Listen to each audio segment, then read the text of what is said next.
Hi everyone, this is a letter from Pat Parsons, dated 5/25/2020. Hey Rudy, I wanted to expound on the question you asked me on the phone today about how it feels to be locked down 21 to 23 hours a day. It can be quite boring, and it is easy to do like everyone else and just sleep all day. For me, I refuse to lay around and get fat. The diet is so heavy in carbs, bread, and more bread. Much of it is thrown out. The waste here is immense. Food that could go to someone who is hungry or to feed farm animals, books thrown out instead of being donated elsewhere, trash not being recycled. It is sickening. I do exercise in the room, and I try to stay busy with my hands and mind, reading, coloring, and crafting. I watch the grass blowing in the wind and the birds and insects flitting around. Of course, I would rather have my outside time. I'm a farmer too, after all, and love being outside. When I got off of the phone with you, I remembered an episode of Law and Order, SVU. An inmate had died or gone mad in solitary confinement. The officer wanted to know why. Detective Elliot, played by Christopher Maloney. So he did an experiment. He stayed in solitary for 72 hours, told the working officers that no matter what he said, do not let me out before 72 hours. By this time, Mike had done time in state, and he started to describe what happens to you when you are locked down. Mike. I think she's talking about her husband, Mike.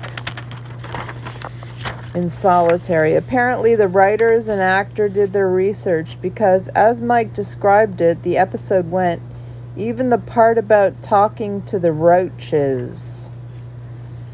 Now, I do know that this is a different scenario as we are not locked down alone, but for some people, especially claustrophobics, it will be quite the same.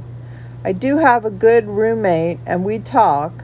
I'm learning about Togo, Africa, and she is learning that America is not all what she thought it would be.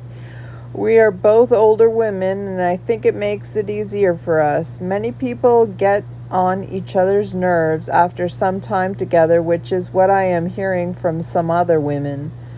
There you may have personality clashes, disrespectful roommates, or others who don't care about anything at all. These living situations can lead to fights. I have had 3 roommates since I got here and have been blessed to get along with them all. One Mexican from somewhere, one Muslim from Philadelphia, and one African from Togo. The Mexican and African are both in their mid-60s, so are old enough to know better. The Philadelphian is in her 30s and what I would call an old soul. But she is also, like me, innocent of her charges. She was moved upstairs to A3 in January in preparation for this pandemic. I have not seen her since the lockdown and miss her very much. I hope and pray that she is reunited with her 2 daughters soon. By the way, I'm just thinking to myself, 30 years old, 2 daughters, they must be little girls. What a shame. By the way, the FBI busted in on her and her 2 young daughters, 6 and 9 or 10, with guns drawn. There you go. If you are being watched, why could they not wait until the children were at school? Question mark, exclamation mark, question mark, exclamation mark, question mark, exclamation mark, hello. Anyway, I digress. If you can find that episode on the internet, I think it is a good representation of what solitary confinement is like, and probably lockdown for some people also.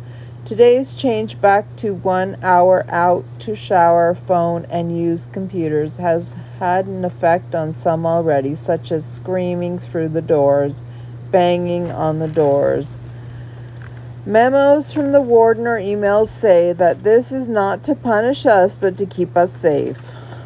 I just wish they would tell us what is really going on and give us more than a 15-minute notice to a change in schedule or rotation, which they usually do not follow anyway. Let me give you an example of an update here. Before the lockdown, pill line, insulin line, actually insulin line was called about 6:30 a.m. before breakfast, twice a day, once about 7:30 to 8, and again anywhere from 6 to 8:30 p.m., sometimes later if a medical emergency came up. Now insulin pill line is scheduled for 7 a.m. and 6 p.m., but they come around 7:30 a.m. and again at 2:30 to 3 p.m. Many of the women are complaining of double dosing because the doses are too close together. Others that may only take medicines to help them sleep due to night terrors. Can you imagine? I'm sure they have night terrors there. Complain that 2 to 3 p.m. is too early and they can hardly stay awake for a 10 p.m. count. To me, it seems that double dosing with some of the drugs could be quite dangerous, ? There's just got to be a better way. I guess that it all for now. That's it all for now. I want to write Connie and let her know that we are back to 1 hour out a day, so I probably cannot call her until next week. God bless and walk sacred. Love, Pat. Okay, so they've changed the pill line to something like 3 p.m. and people who take their sleeping pills at 3 p.m. can't even wake up for their count at 10 p.m. And I remember talking to a prisoner about count, and it seems to me like these people that count the prisoners can't even count, and they need to get one of those clicky things so they can count better. But can you imagine? Yeah, I have the same concern about double dosing. Anyway, thank you, and walk sacred from Pat. Bye.